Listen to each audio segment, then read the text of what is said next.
жүрүңүздөр. Мына эл журт көрүңүздөрчү мына. Мен көрсөтөйүн дагы бир сыйра. Бул мынакей жашнакай аптека. Эртең келишим түссөң бүрсү күнү ачылат. Мынакей. Мына могул жерлерде жашнакай мына карасаңыздар бүт даяр мына. Кондиционеринен бери бар. Берди кадимкиде ижарага да отат.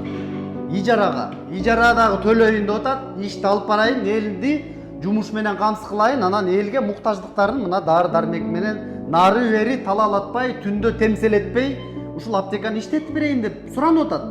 Бул мекеменин ээси өзү суранып атат. Арыз менен кайрылып атат. Эл дагы суранып атат.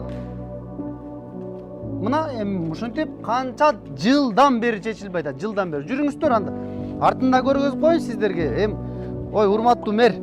Артында деле орундуктар бар ушул жерди ала албайсыңарбы? Өзүңөрдүн жериңерди өзүңөр ала албай атасыңарбы? Артында жерден берип коелачы жок дегенде. Могу жерди көргөзүп коеюн. Мунун деле документтер бар, силердин колуңарда кызматкерлериңер бар дегендей. Бат эле берсеңер болот да, мына. Берде азыр милициякана бар экен. Мынакей. Ушунун жанынан.